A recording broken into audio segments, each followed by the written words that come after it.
Hi everyone, I want to show you Khan Academy today. Khan Academy is KhanAcademy.org, and Khan Academy is mostly going to be used by us for math. Whenever you get ready to sign into Khan Academy, you're going to go to the website and you're going to go to sign in, sign up. Now you're going to sign in because everyone is going to have a unique username and password that is already theirs, and if you decide that you're going to sign in a different way, I won't be able to actually see your progress.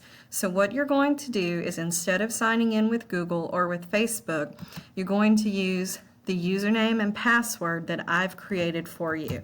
So what we're going to do is we're going to sign in to my account, and I'm going to show you what it looks like. Once you're in Khan Academy, what you want to focus on is where it says subjects. Now if you click on subjects, what you're going to notice is you're going to notice that there are a lot of different subjects here. There's math listed by subject, math listed by grade, science and engineering, computing, arts and humanities, economics and finance, test prep, college careers, and more. Where we're going to be focusing most of our attention is on either math by subject or math by grade. And I'm going to show you the best place for you to start. Regardless of what your experience is with math, there are two different places that you may want to start. I always tell people to try to start either with pre-algebra or with 7th or 8th grade. And the reason for that is because we want to see what the algebra skills are that you have before you get into the more advanced algebra of Khan Academy. So I'm going to click on 7th grade, and when I click on this, it's going to take me to the 7th grade math level. And what you're going to notice is that there are several different things you can choose. You can explore, you can look at classes, you can practice, or you can do a mission. Now I want to take you through explore first. Let me go back. It decided to start us on a mission, which is not where I wanted to start. Okay, we'll start. Here we go. Okay. Whenever you go to explore, what you're able to do is you're able to actually look at the things that you have trouble with. For example, you can look at all of negative numbers, addition and subtraction, or you can look at specific places. So I'm going to go to adding and subtracting integers. And if I work through this, there's going to be a video to watch, and then a practice, and then a couple more videos, and then a practice. So let me show you what this looks like. This is the first video. This always links to YouTube. So if you have YouTube blocked, you're going to need to unblock it so that you can use this. Once you finish the video, then you can go to the practice. And what the practice is going to do is it's going to ask different questions, and if you're stuck, you can watch a video or you can use a hint. They want you to do 7 problems and see how you're doing on those. Then you can watch more videos. Let me get back over. You can watch more videos, or you can do more practice. Okay? So that's the basics of what happens whenever you decide that you're going to explore. One of the things that I like about this personally is I like going into the math and doing the mission, because with the mission it helps you focus a little bit more on the areas that you specifically need to work on.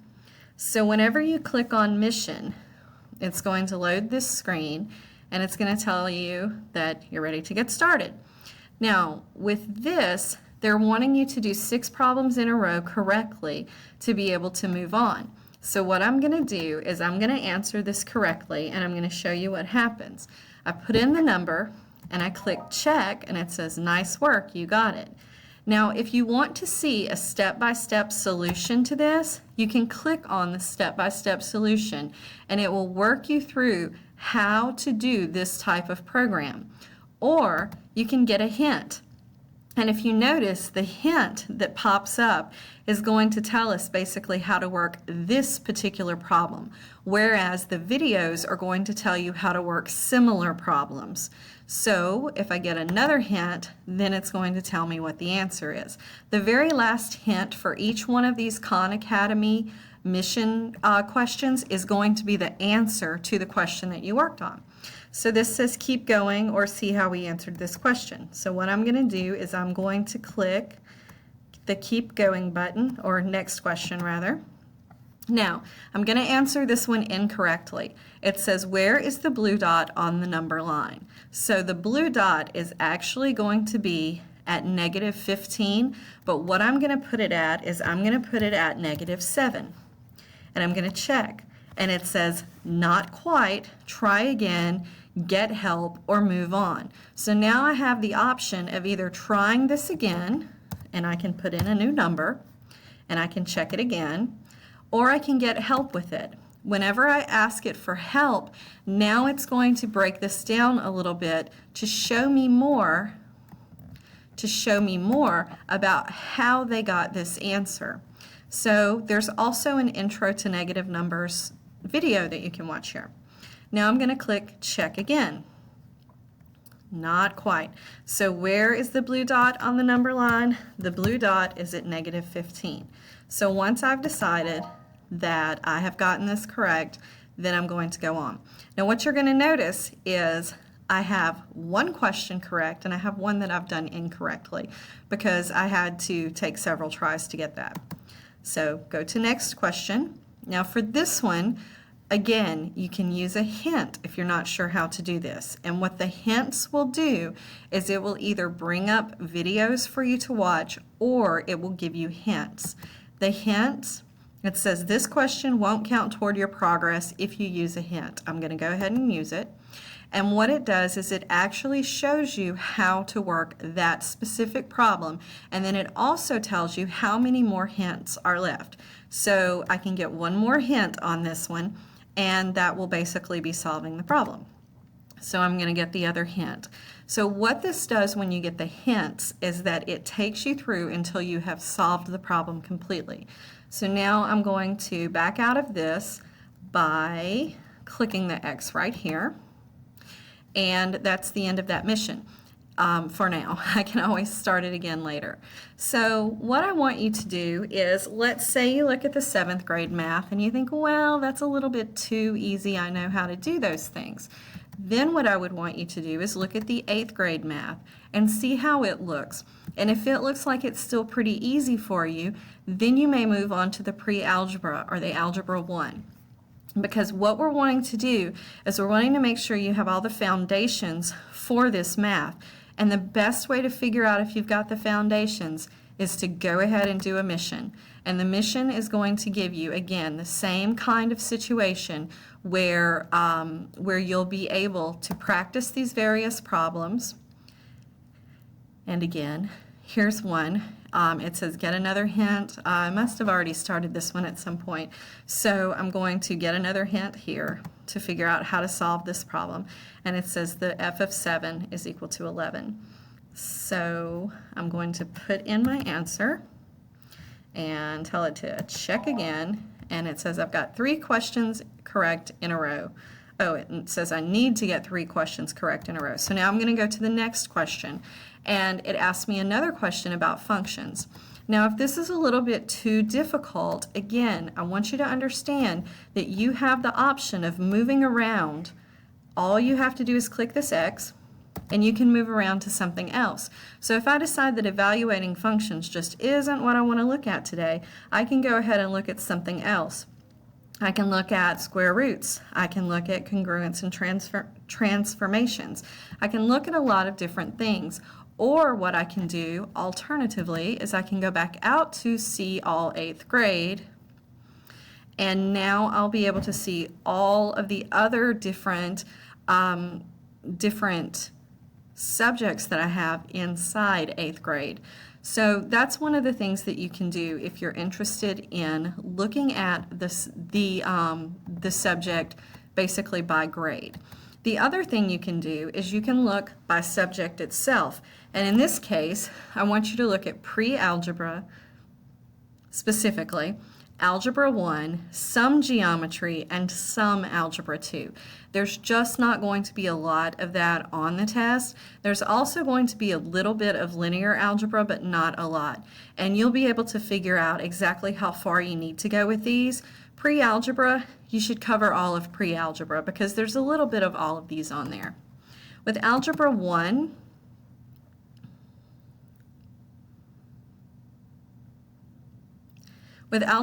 you're going to want to cover most of the topics in Algebra 1 because those are the things that they're definitely going to be covering. There's an introduction to algebra, one variable linear equations, one variable linear inequalities, units of measurement in modeling, functions, sequences. So all of these things are typically going to be on the HiSET test.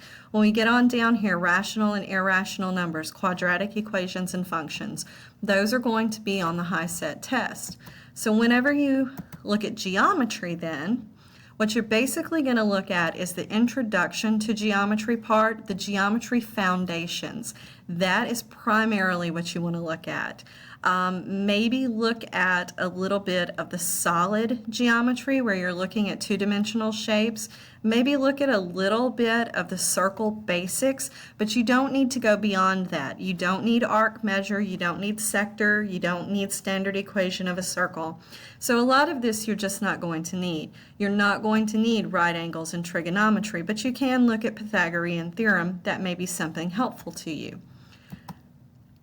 Algebra 2, with this one, I want you to, again, just look at the basics because there's not going to be a lot of Algebra 2 on the test.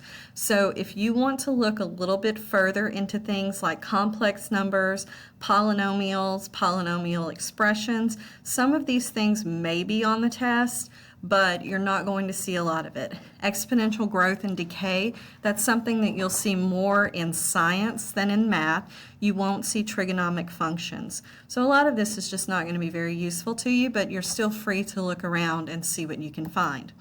Now, in addition to the math, there's going to be some world history, U.S. history, those kinds of things. If you want to look at the U.S. history, primarily what you will see on U.S. history is you're going to see various videos and some information. There's going to be some practice problems and things like that, but primarily you're going to see videos. If you see all these little arrows right here, that all links to different videos. So if you're interested in different things about history, this is the Historian's Toolkit, so you can look at that. I'm going to go back out to U.S. history. You can look at Worlds Collide, 1491 to 1607, Colonial America, The Road to Revolution. So all of the different eras in American history are set apart for you to look at. You can look at American civics, you can look at the post-war era.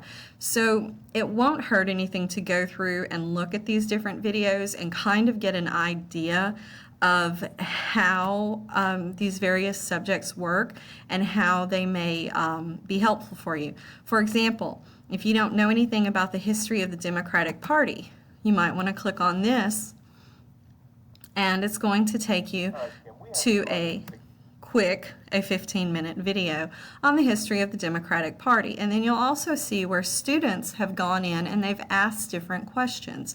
Now, if you want to look at the history of the Republican Party, you can click History of the Republican Party, and you'll also have a video concerning that. If you want to look at presidential precedents of George Washington, the thing that George Washington did first, this is going to be a video to help you with that. So all of these videos that are listed under U.S. history are going to be very helpful to you, but U.S. history is not set up the same way as the math is, in that there's not really that question and answer scenario going on the way you would see with the math. Now, you're also free to look at the grammar section because there's an introduction to grammar, There's introduction to various parts of speech. And again, this is going to take place with giving you videos and then giving you some practice assignments. So as you work through Khan Academy, every minute that you're spent on Khan Academy is actually going to count toward your minutes for the class. And after you've spent a little bit of time on there, you'll notice that the minutes add up very quickly. Good luck!